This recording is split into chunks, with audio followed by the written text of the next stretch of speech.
This is the San Diego Young Republicans podcast.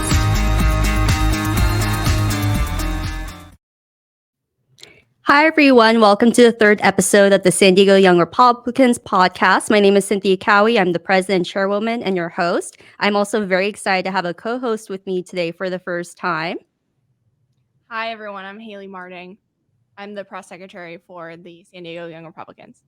And we're very excited because we have a very heated election cycle this year. And this year we rolled out our first round of endorsements, including at the top of the ticket, which is the U.S. House of Representatives. So we're very excited to have two of our endorsed congressional candidates here today. Very appreciative of them giving us the gift of time. We have Matt Gunderson, who is running for the 49th Congressional District. We have El Cajon Mayor Bill Wells here that is running for Congressional District 51. Welcome both. Hi, how are you both? Doing great. Yeah, thanks for having us. Absolutely. So I'm actually going to have my beautiful press secretary kick it off with the first question. Well, thanks so much for being here. We really appreciate it. So our membership has grown 500% in the last year. So it's showing that, people around here, especially younger folks, are really getting politically active this election cycle. But that's not normally the case. Normally, people our age are not super politically active. What would be your advice for someone, let's say 25 years old, getting into politics? What's your advice for them? Who do you want to start? Either one. Go ahead. Okay. If you're talking about running for office, I think the first thing I would say is a lot of young people come to me and say they want to run for office.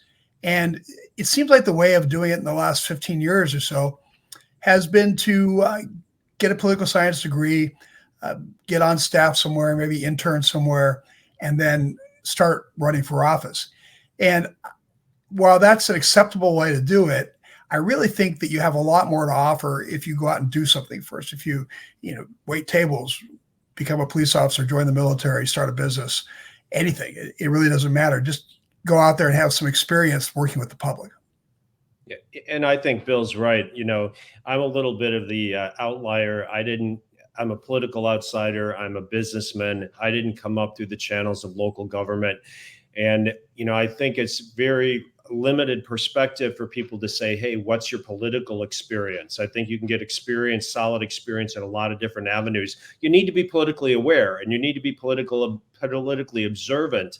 But I think you can be equally as involved in your community and understand the nuances through charities and through, advocacy groups in your community and really build a network. Realistically talking about if you're going to be a candidate for public office, I think there's a couple things you need to focus on, and that is building your network, because you're going to be calling on a whole lot of people to help you out. And then you're also going to just have to understand that there's going to be some people that you think will be there to help you, and they're not going to be there. And then there's going to be some really big surprises out there where people step up and say, hey, I want to help you. And they just go above and beyond. So get some thick skin, put on a perspective of reality of what life is about, and, just get involved in your world. And it doesn't have to be just with the political party on the local level. It can just be in your community. Well said. Perfect. I appreciate both of your answers because, like Hayley mentioned, our membership has grown, but our membership is also incredibly diverse. We actually have people like ourselves that are staffers, that are campaigners, that really, politics is our bread and butter. And then we have membership that we're hoping to be able to encourage them to volunteer for campaigns like yourself and our other endorsed candidates. So I appreciate both of your perspectives and how invaluable it is. Speaking of young membership, I'm sure both of you've all been very busy on the campaign trail. So I know you speak with a very diverse, residents and constituency. I'm sure you've also spoken to young voters in the teenager and also maybe the 20s and 30s year range. Well, in your observation, what do you think are the most pressing issues that you think younger voters care about? And what are things that your campaign is focusing on to be able to help the young voters? Well, I'll jump in here because I'm the father of 4 daughters between the ages of 18 and 23. And so I think I can understand the perspective a little really intimately in terms of what young Americans are facing today. And candidly, I could not get a single one of them to apply to college in California. And it isn't because they don't love California, but it's because they see what's happening to California. And also they understand, and they flat out told me, Dad, we can't afford to live in California after we graduate from college. So we need to start exploring what other options are out there. And I think so right then and there, the cost of living and inflation and just the burden of inflation hitting young people's shoulders is obviously a major issue. And then you certainly can't avoid the border because the border obviously drives public safety issues, public health issues. I mean, the fentanyl crisis, what's coming, the illicit drugs coming across the border, et cetera. And so I think those two things really, are hitting our young people over the head. And, I think it's allowing them to open their eyes in a way that is a little bit surprising for them, that they look and see, okay, young people are supposed to be liberal and they're supposed to be Democrats, et cetera. But they're realizing like, hey, the policies that these Democrats are imposing upon us are not creating an opportunity for the same standard of living for us that as young people that our parents and our grandparents were able to build off of that American dream. Well, I agree with Matt. I think there's a sense of bitterness out there to some degree because people felt like the American dream that was available to Matt and I and other people our age and even our parents and maybe people just after us was there, that if you worked really hard, you could buy a house and you could have all the things that everybody else had. I think there's a sense of despair out there now that the house is unobtainable, that the lifestyle is unobtainable. And I think that is causing people to be less engaged, at least in the past couple generations, that have caused them to be less engaged. I see it kind of backfiring right now. I saw a recent survey that said 90% or 80% of 18-year-olds consider themselves conservative, at least the men. 18-year-old men consider themselves conservative. And I think that is a direct reflection of them just feeling like, well, we've had enough. These lofty ideals, these kind of esoteric ideas about social justice sound great on the college campus, and it's fun to sit around pizza and talk about that. But in reality, what I really want is my fair shake at the American dream. And that is not just housing prices, but it's the cost of energy. It's the fact that people are telling you can't. You're not a good person anymore if you want to drive your gasoline powered car, and so you can't buy that $2,000 junker anymore. You need to invest $65,000-$70,000 into an electric car. San Diego Gas and Electric might cost $600 a month. Your mortgage might cost $5,000 to $7,000 a month. That's just astronomical. Certainly when I was just coming out of San Diego State, I didn't have to deal with those kind of obstacles. I could make a living waiting tables at Marie Callender's, which is what I did when I was at San Diego State. And I paid for my own apartment and had a car and maintained a life based upon that amount of money. And I think people realize that you can't do that anymore. So that's the major frustration. But I also think they're frustrated about all the other issues, like the border, like the abortion debate. There's a lot of things that people thought were way too conservative for young people to care about. They're starting to care about now. Yeah. And Bill's right. The reality right now is that if you have to earn $45,000 a year more than you did when Biden became president to be able to afford a house in California. And so that's not likelihood. In 3.5 years, you're not going to get $45,000 more in income per year. And, that burden of not allowing our young people to have that American dream and that wealth builder apparatus of owning real estate and owning a home and building equity is a dramatic problem in terms of stunting their productivity and stunting their lifestyle and their standard of living. And, it's inflation, it's interest rates, it's housing costs, you name it. And as Bill said, young people are frustrated and, depressed about it. and they're seeing the need to open their eyes and think a little differently. Perfect. I appreciate those answers.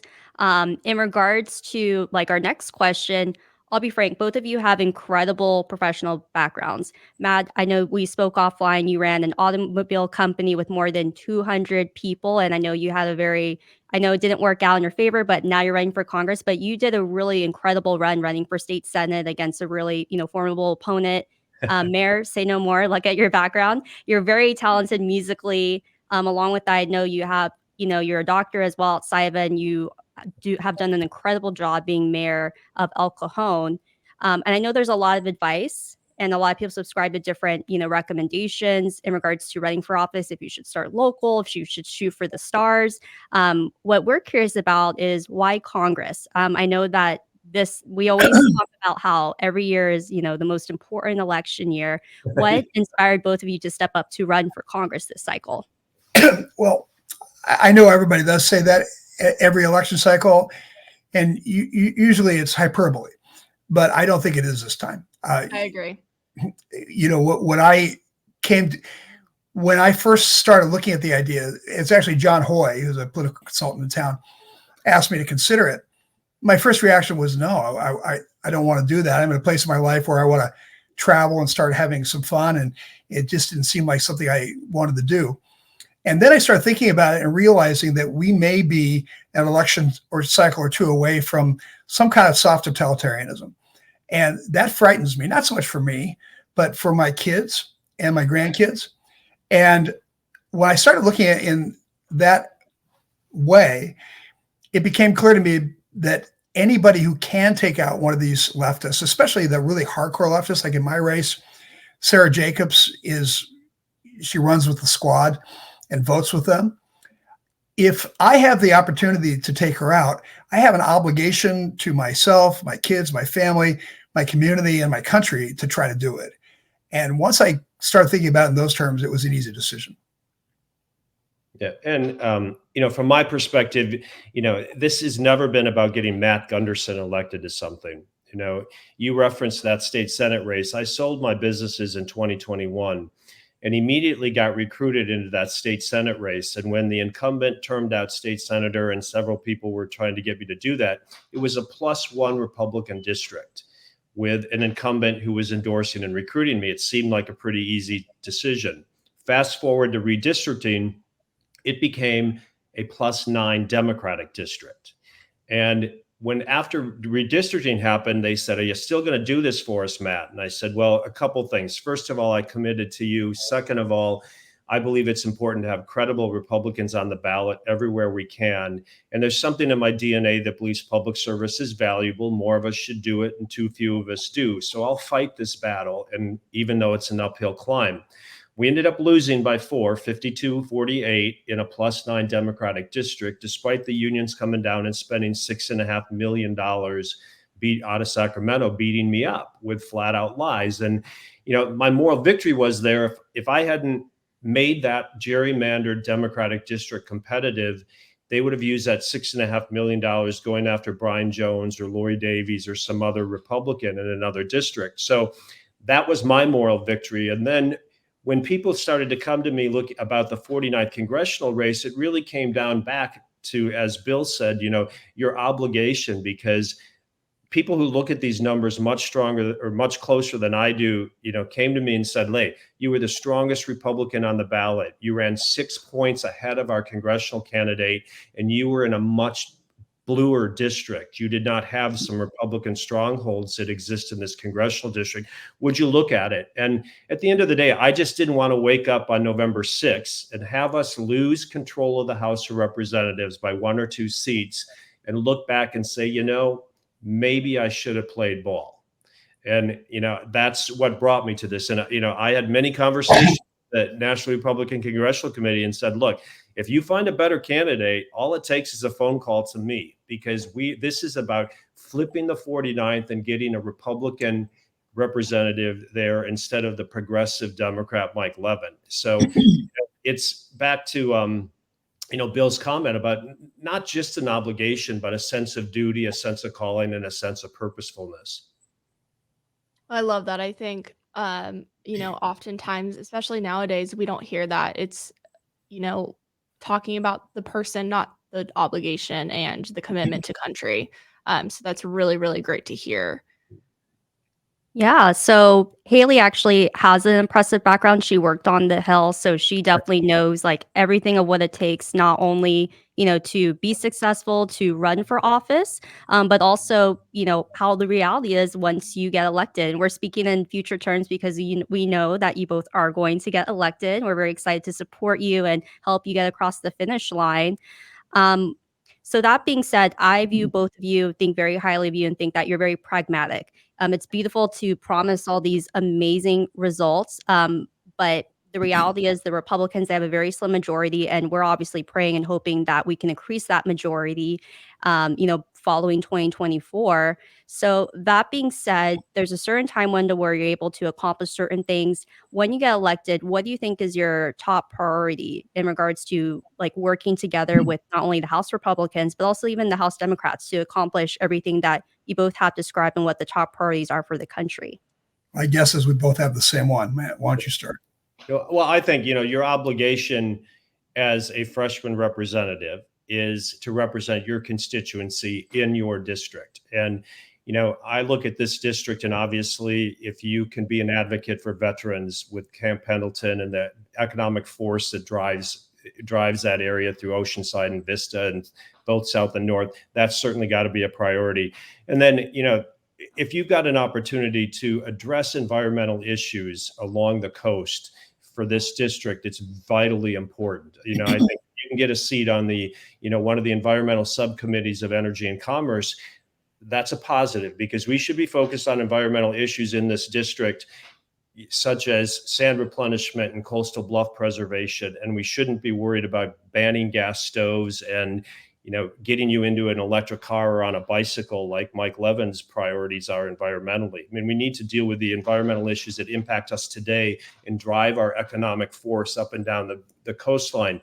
And right there, I mean, it always baffles me that we still continue to have this ridiculous sewage waste treatment plant in Tijuana that is tainting our beaches to the north, and we don't do something about it. I mean, and that has to be resolved. Those are all practical. Then as a freshman congressman, you still have to be there to support, hopefully support the agenda of our president, and hopefully a Republican-controlled Senate and a Republican-controlled House to transform our perspective on things like the border, things on spending, issues like one of my hot buttons is, the whole idea that Mike Levin voted against the ban of biological boys playing in youth girls sports is a problem for me. I was a youth sports coach. I have 4 daughters who played, youth sports and club soccer and lacrosse. And, that's just a no brainer to me. So, I think those are kind of like more, I don't know, like umbrella type issues for Republicans, but certainly I think our coastline, our environment, and our veterans are significant priorities for the 49th. Well, for me, the first thing that comes to mind is the border. I think that's the thing that most people are worried about right now. Certainly over 10 million people have come across since Joe Biden took office, 260,000 since October in San Diego. We've lost up to 400,000 children, which I'm sure are in the sex trade market. This is something that is beyond the pale, and America should not stand for. We've got to stop that and protect the people that live here, and then start to deal with that, unwinding that entire mess that the Biden administration perpetrated upon us. From a personal point of view, I spent my life working in mental health. I think there's a mental health crisis in America, and I'd like to be part of that solution. I link homelessness in with that, because if you've heard me speak before from a doctor of psychology perspective, I know what homelessness is about, and it's not about housing. It's about drug and alcohol addiction. And what you're seeing on the streets of all the major cities, especially in California, is drug and alcohol addiction unchecked and allowed to fester. And we need to hold the states accountable and say, you're not going to get any DHS money. You're not going to get any housing money. You're not going to get any transportation money until you clean up your streets to a point where it's livable past third world country standards. And I think that's the role that the federal government could play in trying to clean that up. I think we have to have a commitment to law and order and safety, and just a commitment to have livable lives, which includes working hard to reverse the energy policies that have thrust us into this horrible depression that we're in right now, and all the other economic policies that need to be reversed. There's a lot of work to do. I don't think we're going to have any trouble finding things to dig ourselves into. It's just a matter of prioritizing and getting them all done. Bill's right. The border is by far the #1 national issue right now, and it's a blight. I mean, it's a blight on our entire country's reputation, and what we're leading these illegal immigrants across the border with these false dreams that it's just this simple opportunity here, and on top of that, then it's diminishing our ability to provide for our communities and provide our legal citizens an opportunity to get their feet underneath them. So the border absolutely is a national priority #1. Yeah, and it's so interesting. You guys are both in San Diego County, and I know, Matt, you have some of Orange County as well, but just the different perspectives. And in North County versus South County, you guys are both very in tune with what's going on in your district, and that's really great to see and hear. This is totally the press secretary in me, but how can people find you? How can people support you? Where can people follow you? Can you give us that plug, please? Go ahead, Matt. Yeah, my website is easy to remember, mattgunderson.com, and you can follow us on Twitter and on Facebook as well. And we have an Instagram account as well. And we've got a great opportunity to flip the 49th. Our post-primary polling that the NRCC did has this race as a statistical dead heat. And we've got a great opportunity. And please reach out to us. I joke about it, but having sold my businesses, I'm the unemployed candidate. So my full-time job is to retire Mike Levin. So if you have anything you want us to participate in, or a phone call you want us to make, or a Zoom interview you want us to do, hey, we're ready and willing to do it. Well, to reach me, go to wellsforcongress2024.com. That's FOR. Wells, FOR, Congress2024.com. Of course, you can follow me on X or Instagram or any of the platforms. Miles Himmel does my social media. He does an incredible job. And like Matt, I have taken the 2 years off to do nothing but run for Congress. So I'll meet anywhere with anybody at any time. I want to be busy from morning till night. So when we get down to November, I don't want to have left anything on the table. Yeah, this is a marathon and a sprint both at the same time. And I think, we're both seasoned at that right now. It's exhausting, but fast paced. Perfect. Thank you both so much. Really appreciate you all tuning in and then also giving us the gift of time. And I know Hayley and I, we really appreciate the conversation, your in-depth answers, very genuine, just very detailed. And that is one of the main reasons and why San Diego Young Republicans endorse you. And we're very excited to work together to make sure you both get across the finish line and we're able to be able to have a stronger and higher Republican stronghold in the U.S. House of Representatives. So thank you both. That concludes our 3rd episode of the San Diego Young Republicans podcast. Stay tuned next month. We're also going to be interviewing more of our endorsed candidates. If you want to stay in touch, be able to get access to Matt Gunderson and Mayor Bill Wells' websites to be able to support them. You can also be able to view that by going to SanDiegoYoungRepublicans.org. Their websites will be linked when you go to the Engage page. Thank you all and have a good night. Thanks for both of you. Yep. Thanks for having us.